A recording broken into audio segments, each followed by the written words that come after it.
Dear students of class 4 and 5, welcome to my class. Hope you all are well at home and enjoying your online classes. Well, today I'm going to discuss about another topic of your question paper. It's question number 11. In this question, you may find any item of three types of questions. তোমাদের প্রশ্নপত্রের 11 নং প্রশ্নে তোমরা তিন ধরনের প্রশ্নের যে কোনো একটি খুঁজে পাবে। যে কোনো একটি প্রশ্ন দেওয়া থাকলেও তোমাদের তিন ধরনের প্রশ্নেরই উত্তর করা শিখে নিতে হবে। যা হোক, প্রশ্নগুলো কেমন হবে জেনে নেই। First, writing 5 sentences by answering questions or using clue. প্রশ্নের উত্তর করার মাধ্যমে বা ক্লু ব্যবহার করে তোমাদের 5টি বাক্য লিখতে হবে। Or fill in the gaps, শূন্যস্থান পূরণ করতে হবে। Or writing 5 sentences using information from table. টেবিলে দেওয়া তথ্য অনুযায়ী তোমাদেরকে 5টি বাক্য লিখতে হবে। And this question carries 5 words and it is today's topic of discussion. After class, you will know how to answer the question and the important points to note and remember. অর্থাৎ কিভাবে উত্তর লিখবে এবং উত্তর লেখার জন্য গুরুত্বপূর্ণ বিষয়গুলো কি হবে তা জানবে ও মুখস্থ করবে। সো খাতা কলম নিয়ে তৈরি আছো নিশ্চয়ই। Let's take a look on a question. Each day you do different activities according to the following table. Write 5 sentences using the names of days of the week when you do the activities. Friday is the last day of the week. And then there is a table. Days of the week, names of the words. Days of the week is related here with ordinal number. First day, third day, fourth day, fifth day, and sixth day. And the name of the words: look after garden, clean my room, swimming practice, football practice, drawing practice. Okay, প্রশ্নটির অর্থ এমনটা দাঁড়ায় যে প্রতিদিন তুমি বিভিন্ন কাজ করো নিম্নের টেবিল বা তালিকা অনুযায়ী। And right 5 sentences using the names of days, অর্থাৎ 5টি সপ্তাহের দিনের নাম ব্যবহার করে 5টি বাক্য লেখো when you do the activity, যখন তুমি এই কাজগুলো করো। Friday is the last day of the week, সপ্তাহের শেষ দিনটি হলো শুক্রবার।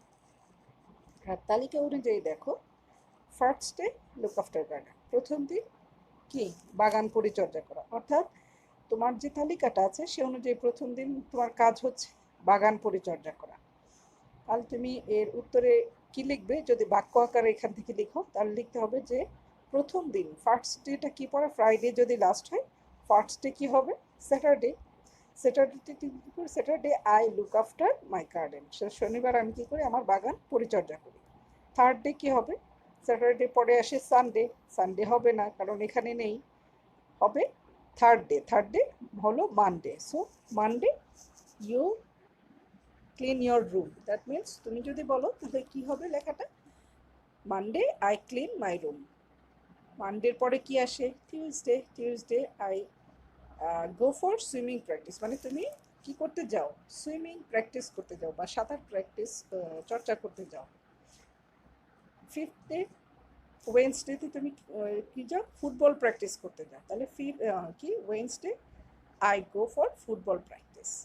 Thursday I go for drawing practice.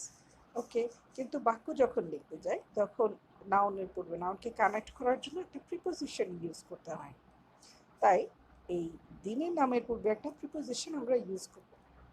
এবং উত্তরটি কি হবে দেখো, on Saturday, comma, I look after my garden. On Monday, that means third day. On Monday, I clean my room. On Tuesday, I go for swimming practice. On Wednesday, I go for football practice. On Thursday, I go for drawing practice. এই উত্তরটি করার জন্য আমি কি করলাম দেখো, কিছু কয়েকটি পয়েন্ট এখানে লক্ষ্য করো। লিখেছি অন স্যাটারডে, লিখে অন একটা প্রিপোজিশন দিনের নামের পূর্বে বসে, তাই এখানে বসালাম স্যাটারডে। দিনের নামটি লিখলাম, কিভাবে লিখলাম দেখো, স্যাটারডে লেখার ক্ষেত্রে হাইলাইট করা এস ক্যাপিটাল, অর্থাৎ দিনের নামটা আমি কি দিয়ে লিখেছি, ক্যাপিটাল দিয়ে লেখা শুরু করেছি এবং তারপর একটা কমা ব্যবহার করেছি। তারপর I look after my garden, আমি বাগান পরিচর্যা করি। এখানে আমি স্যাটারডে কেন বসালাম, কারণ প্রশ্নে চাওয়া হয়েছে using the names of days, point to be noted, using the names of days. প্রশ্নের যেটা চাওয়া হবে তোমার উত্তরে সেটা অবশ্যই থাকতে হবে। অর্থাৎ ফার্স্টের পরিবর্তে আমরা কি বসাইলাম, দিনের নামগুলো বসালাম। যদি এখানে দিনের নাম থাকে আর প্রশ্নপত্রে চাওয়া হয় যে ইউজ দ্য অর্ডিনাল নাম্বার, তাহলে আমরা কি বসাবো, এখানে স্যাটারডে থাকলে আমরা বসাইতাম first day I look after my garden. This is the point you must remember, তোমাকে অবশ্যই এটা স্মরণ রাখতে হবে। এবং আরেকটা বিষয় দেখো, when you do the activities, যখন তুমি কাজগুলো করো, প্রেজেন্ট ইনডেফিনিট টেন্স আছে এবং উত্তরেও তুমি ঠিক প্রেজেন্ট ইনডেফিনিট টেন্সটাই ব্যবহার করেছো, যে I look after my garden, তার সাবজেক্ট ভার্ব প্লাস এক্সটেনশন। তার মানে কি দাঁড়ালো, যে প্রশ্নে তোমাকে যে টেন্সে উত্তর লিখতে বলা হবে তুমি ঠিক সেই টেন্সটাই ব্যবহার করবে। যে এখানে প্রেজেন্ট টেন্সে প্রশ্ন করা আছে ইচ ডে, প্রতিদিন, মানে এটা তোমার করার অভ্যাস, অভ্যাসগত কর্ম কোন টেন্সে পড়ে, প্রেজেন্ট ইনডিফিনিট টেন্সে পড়ে। এবং এটাই চাওয়া হয়েছে, when you do the activities, তুমি ওই অভ্যাসগত কর্মটি প্রেজেন্ট ইনডিফিনিট, এবং এখানে চাওয়া হয়েছে যে তুমি যা করো তাই তুমি প্রেজেন্ট ইনডিফিনিট টেন্স ব্যবহার করে এখানে লিখেছো I look after my garden.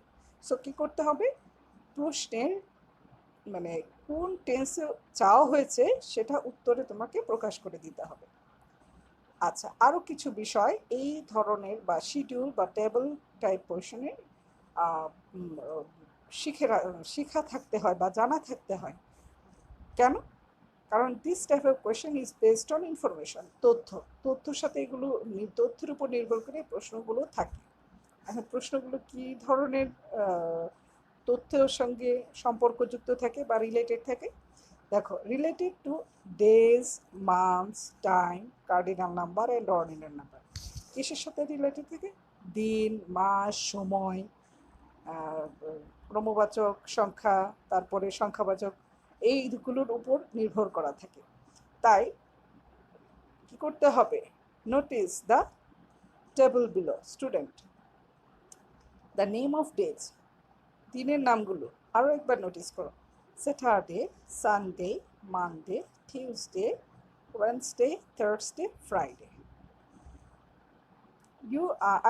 I know you all know about the name of 7 days, but be careful about the spelling and writing rule. What is the rule? Start the name of days with capital letter, অর্থাৎ দিনের নামটি শুরু করবে capital letter দিয়ে এবং spelling যেন অবশ্যই correct হয়। Same for names of months, 12 months sequence wise with correct spelling তোমাকে শিখে নিতে হবে। নেম অফ 12 মান্থস একবার পড়ে নিই, January, February, March, April, May, June, July, August, September, October, November, December. Okay, memorize these name of months and name of days. Next, cardinal number and ordinal number. Simply to say, cardinal সংখ্যাবাচক আর ordinal ক্রমবাচক। সংখ্যা যেগুলো বোঝায়, cardinal কি হবে তাহলে 1 2 3 4 5 6 7 8 9 10 and so on যা আছে। অর্ডিনাল কি হবে, অর্ডিনাল অর্ডারলি, অর্থাৎ পজিশন বোঝাবে। তাহলে ফার্স্ট পজিশন কি, first position, second position, so এভাবে মনে রাখতে হবে, first, second, third, fourth, fifth, six, seventh, eight, nine, 10th, 11, 12, 13, 14 and so on.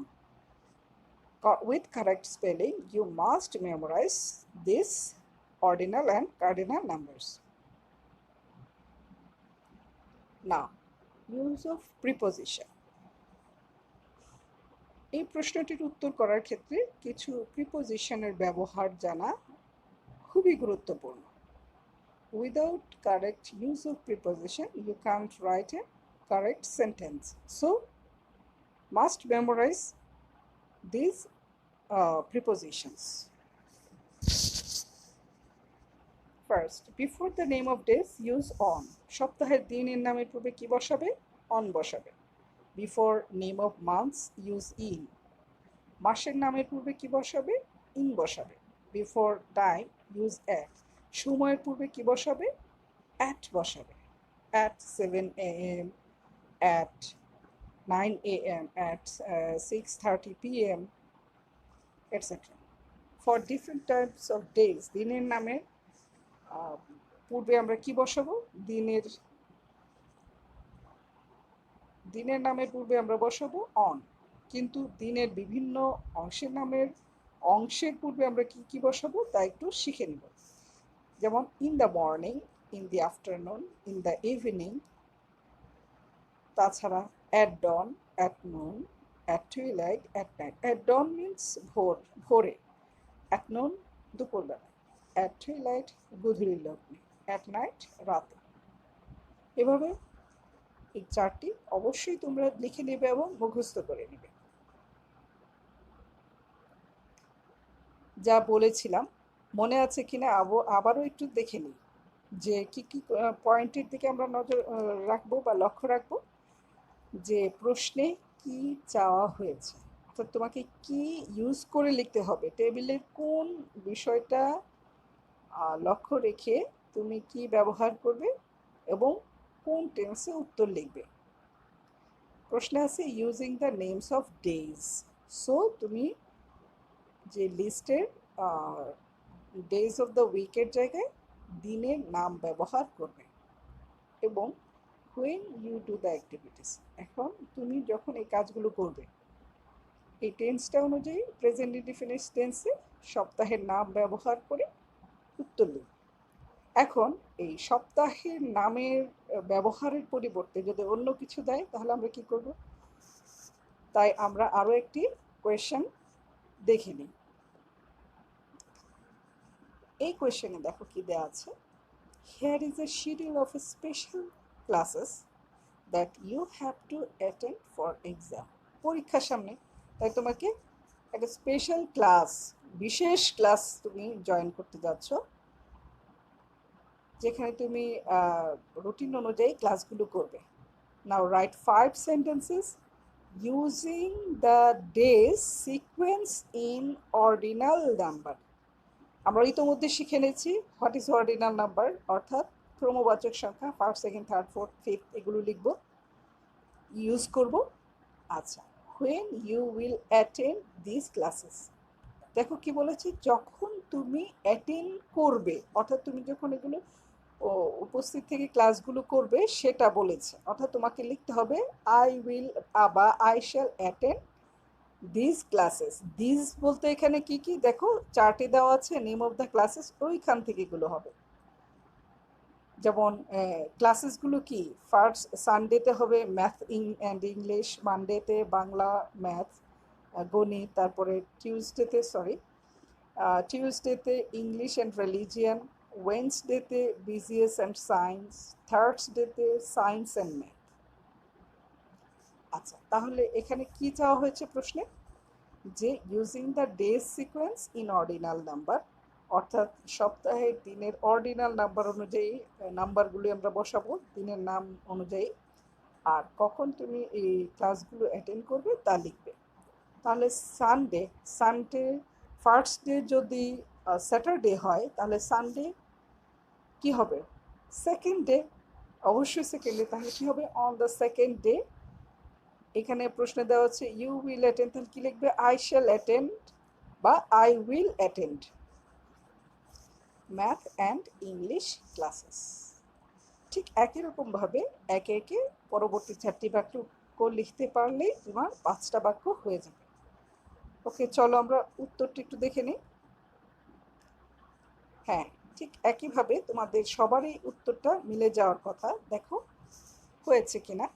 On the second day, দেখো সেকেন্ড ডে আমি কিভাবে লিখেছি, সেকেন্ড স্পেলিং করেও লেখা যায় বা সংক্ষেপেও লেখা যায়, যে কোনো একটি লিখবে, দুটোই লেখার কোনো দরকার নেই। On the second day of the week I will attend math and English classes. On the third day of the week, I will attend Bangla and math classes. On the fourth day of the week, I will attend English and religion classes. On the fifth day of the week, I will attend BGS and science classes. On the sixth day of the week, I will attend math and science classes. I hope you all got the point, and now you all will be able to write the answers very easily. আশা করি ভালো থাকবে। Thank you.